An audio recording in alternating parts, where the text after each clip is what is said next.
देखिए, मैं कल गया था प्रयागराज, और प्रयागराज गया था मैं कौशाम्बी का जो प्रकरण है, पाल समाज की जो हमारी बेटी है उसको न्याय मिले, उसके परिवार को न्याय मिले।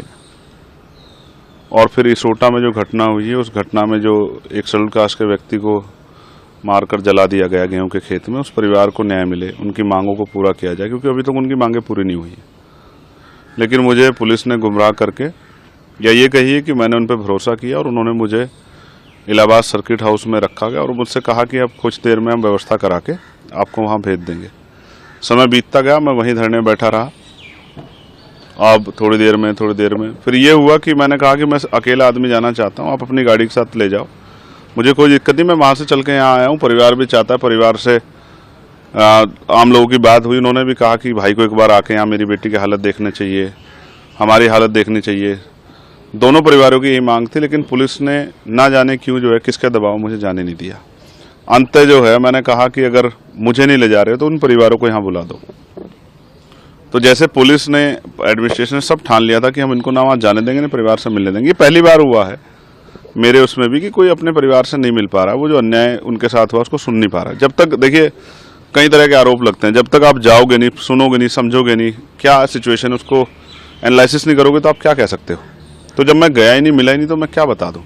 मुझे ऐसा लगता है कि पुलिस नहीं चाहती थी, शायद पुलिस और एडमिनिस्ट्रेशन ने कुछ इस तरह के अपराध किए हैं, उनको छिपाने के लिए मुझे वहां जाने से रोका गया। अगर मैं वहां जाता तो वो सामने आते और फिर आप मीडिया के साथियों के जरिए कल मैं उन पर आवाज उठाता, शायद इसी वजह से जो है मुझे रोका गया है। हंगामा भी हुआ, जमकर मवाल भी हुआ, जिस तरीके के वीडियो आए, क्या कुछ रहा? देखिए, मैं समझता हूँ ये पूरी कॉन्स्पिरेसी है, और ये जो कौशाम्बी की घटना है उससे ध्यान हटाने के लिए किया गया है। मैं चाहता हूँ इसकी सीबीआई के द्वारा जांच की जाए, क्योंकि हमारे जो कार्यकर्ता हैं वो संविधान को मानने वाले लोग हैं, वो कभी हिंसा का प्रयोग नहीं करते।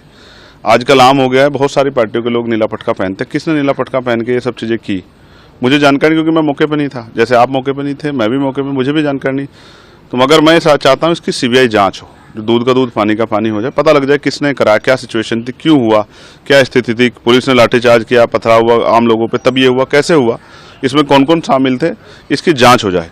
लेकिन मैं एक बात स्पष्ट कहना चाहता हूँ कि अगर सिर्फ हमारे लोगों को टारगेट करके उन पे जो है इस तरह से अन्याय किया जाएगा तो हम लोग चुप नहीं बैठेंगे। मैं अपनी तरफ से जांच की मांग कर रहा हूँ, तो क्योंकि मैं जानता हूँ कि हमारे लोग दोषी नहीं है। अगर सरकार जो है, या पुलिस या एडमिनिस्ट्रेशन, हमारे लोगों को जानबूझ के, हमारी पार्टी की बढ़ती ताकत को देख के, हमारी पार्टी की ज़मीन पे जो लोगों में प्यार बढ़ रहा है उसको देख के अगर हमारे लोगों को टारगेट करने का काम करेंगे तो हम लोग किसी भी कीमत पर चुप नहीं रहेंगे।